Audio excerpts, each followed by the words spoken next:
Well, here we are, and we've talked SWE a lot on the channel. And in this video, I want to talk about kind of what I was going to make a video about when these rumors were going on. And this is something where we have seen this collaboration kind of take shape, and I think it's relevant to talk about it. So if you are a SWE holder, you're going to want to stick around to the end of this video where we get into one of the kind of more unorthodox partnerships and collaborations that we've seen in the crypto space thus far. And SWE, for those of you that do follow me, when I do talk about it, it is one of the blockchains that I do see on the rise. Was super bullish about it down when we were talking, sub levels to even where we are at right now. It's been one of the top cryptos that's outperformed a lot of the market that we have in place. But this is one of the collaborations I think is kind of very fruitful, and I want to get into the conversation on what actually is going on. This is going to be SWE and Pokemon. So it depends on what generation you're in. If you were into Pokemon growing up, or if you are grown up and you do like Pokemon, great. But this is something where it's very interesting. Okay, so let's get into it. If you haven't done so already, join us here on the channel. Hit that subscribe button, smash that like, and as always, leave your thoughts down below in the comments. And let's kind of get into this discussion right now. This article is coming out from Be In Crypto. There's a lot of stuff on X too, if you want to dive into it. If you don't follow me on X as well, make sure you do so. I do post SWE a lot. And this is kind of where we're going to take a quick dive into the chart. And if you guys aren't using BTCC, make sure you check it out. I do have a link down below in the description. There are some promotional signups as well as some incentives within competitions. And not only have they been around 14 plus years, but they do allow you to trade spot and leverage in most jurisdictions. Okay, so make sure it's right for you and where you're located. And if you want to start trading today on BTCC, link is down below. Okay, but let's look at this time frame back on April 19th, okay, to where we are at right here, right now. You can see this on your screen. These are some very serious green candles. So you're going to ask yourself, what is going on with SWE behind the scenes? And that's exactly kind of what I think we're segueing into. All right. And this kind of steam, the rumor mills, what we've seen happen with this collaboration, is this solely what's attributing to what we're seeing here on the charts? That's the big story that we're going to dive into. But SWE right now, as we currently are trading at a very, very substantial level, $3.54. This is a huge, huge uptick. And I'm going to get into kind of what this means for us as we look into the top 100. And you can go and see SWE ranking at 11th in market cap right now. And that is something very, very important. Okay. Now, the reason why is this has been a 60+% surge over the last 7 days, definitely outperforming a lot of the top cryptos in the marketplace. And as we relate to kind of my conversation that when I do talk SWE, it comes down to one thing. It has not been around for as long as a lot of the other top 10 cryptos, and that's what attracts me to SWE. I'll never tell you to buy or sell a crypto. If you watch my stuff, you know I talk about the cryptos that I'm bullish on, and that's kind of what I feature here on my channel. So if you do want to get involved, like I said, make sure you do your own research and due diligence. But I am very bullish on the prospects for SWE personally. I do believe that they have a lot of things coming, and you talk kind of what's happening on the on-chain side of things, right?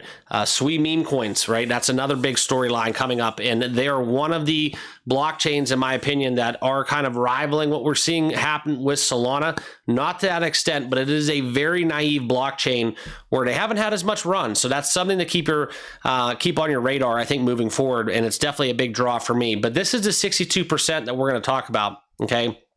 So this is something where they look into the rumors from a recent privacy policy update on Pokemon Home, okay?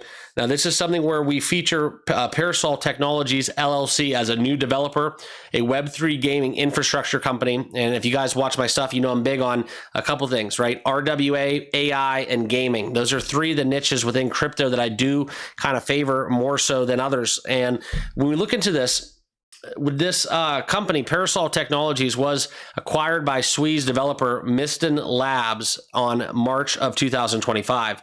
Now, as we look into context, you see kind of what we have going on within Pokemon Home, a cloud-based storage and transfer service for Pokemon across multiple games. Now, this privacy policy was made, the update was made without a formal announcement. So this is kind of reading between the tea leaves a little bit and kind of connecting the dots on this. And I think that's kind of why we're seeing a lot of the speculation result in this dramatic price increase, okay? And that's kind of what we get in crypto, right? Speculation drives a lot of price action. And Once we get an announcement, then it becomes buying the rumor, selling the news, and that's something to keep in mind. But I do think this is something where we will see some more run from personally down the road, okay? But within this update, this is something where you look into this right here, okay? So you can see on 5B who we will share your information with. That is kind of the concern with privacy policies. And you can see right here, the Pokemon Works and Parasol Technologies process your personal information in Japan. Okay, so this is something where you can also see it is only visible in the app, but not reflected on their website. You can also talk about kind of what languages the privacy policy is available for, and that the Japanese and Chinese versions continue to list ILCA and the Pokemon Works as the sole developers. However, Korea's privacy policy designates Parasol as an overseas data trustee. Okay. And then there's another thing that kind of goes in favor of this as well, as we look into the SWE Foundation detailing the Parasol latest initiative to integrate collectible card games with blockchain-based NFTs. Now, this is kind of where this is all going to, and I'm not the most bullish person on NFTs to talk to. I know a lot of people that, you know, were part of the Bored Apes, all those collections, and then ultimately we know about the value kind of falling off the table with some of the NFTs. I do like the community element, right? So you get a common idea, a theme, you provide access. Everybody thinks that they're just buying a pixelized image, okay?